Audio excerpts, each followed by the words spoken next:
Assalamualaikum warahmatullahi wabarakatuh.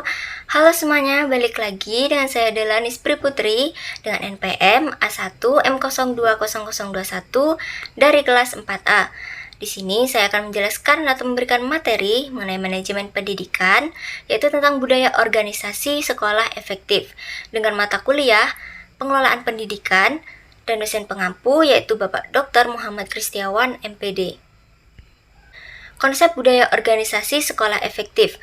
Budaya organisasi sekolah efektif merupakan nilai-nilai atau norma-norma yang dianut dan dijalankan oleh setiap orang yang ada di lingkungan sekolah dalam memberdayakan setiap komponen yang ada di sekolah baik secara internal maupun eksternal, serta adanya pengelolaan yang baik dalam rangka mencapai visi, misi, dan tujuan sekolah secara efektif dan juga efisien. Yang kedua ada karakteristik budaya organisasi. Menurut Susanto tahun 2012, karakteristik budaya organisasi yaitu yang pertama ada inisiatif individu, toleransi terhadap risiko, pengarahan, integrasi, dukungan manajemen, pengawasan, identitas, sistem penghargaan, toleransi terhadap konflik, dan juga pola komunikasi. Tiap karakteristik ini berlangsung pada suatu kontinum dari yang rendah ke tinggi. Dengan menilai organisasi, berdasarkan 7 karakteristik di atas akan diperoleh gambaran majemuk dari budaya organisasi. Gambaran tersebut menjadi dasar untuk pemahaman bersama yang dimiliki anggota mengenai organisasi, terutama dalam menemukan solusi alternatif bagi setiap masalah yang dihadapi dan cara para anggota berperilaku sesuai dengan harapan organisasi. Lalu ada tipe budaya organisasi. Yang pertama ada open and participatory system. Open and participatory system ditandai dengan adanya kepercayaan terhadap bawahan, komunikasi yang terbuka, kepemimpinan yang sportif dan penuh perhatian, penyelesaian masalah secara kelompok, adanya otonomi bekerja, sharing informasi, serta pencapaian tujuan yang tinggi. Yang kedua, closed and autocratic culture. Ditandai dengan adanya pencapaian tujuan yang tinggi, namun pencapaian tersebut mungkin lebih dinyatakan dan dipaksa pada organisasi dengan para pemimpin yang autokrasi dan kuat. Berikut merupakan unsur budaya dari organisasi.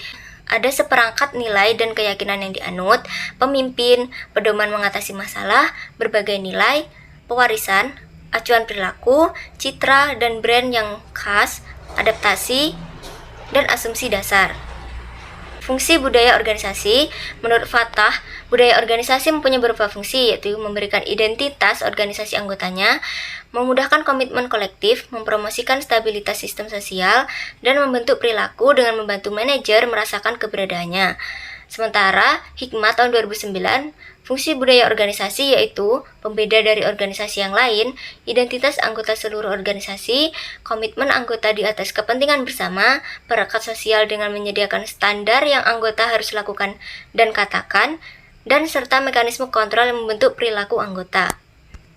Ciri-ciri budaya organisasi sekolah yang efektif yaitu adanya kerjasama. Contohnya, ketika sebuah sekolah mengalami permasalahan, maka setiap pihak yang ada di sekolah tersebut bersama-sama memecahkan permasalahan dan mencari jalan keluar dari masalah tersebut, agar masalah tidak menjadi berlarut-larut dan semakin membesar sehingga akan merusak sekolah. Yang kedua, adanya rasa saling percaya. Dengan adanya rasa percaya ini, maka akan meminimalisirkan konflik di dalam suatu organisasi. Setiap orang di dalam organisasi akan dapat melakukan tugas dan tanggung jawabnya secara profesional. Yang ketiga, adanya sikap keterbukaan dan atau transparansi. Sekolah harus memiliki sikap terbuka baik di dalam mempromosikan sekolah, di dalam budgeting sekolah, maupun terhadap pengaruh dari luar. Apabila sekolah tidak mampu untuk membuka diri terhadap dunia atau pengaruh dari luar, maka sekolah tersebut akan kekurangan energi. Berikut merupakan bagian dari budaya organisasi sekolah efektif. Ada input, proses, output, dan outcome. Visi, misi, tujuan jelas, adanya kerjasama rasa, saling percaya, adanya keterbukaan, kemampuan sumber daya, action. Sekolah merupakan dari hasilnya tepat sasaran. Baiklah, itu tadi mengenai penjelasan dari manajemen pendidikan tentang budaya organisasi sekolah yang efektif. Apabila terdapat salah-salah kata, saya mohon maaf. Saya akhiri. Wassalamualaikum warahmatullahi wabarakatuh.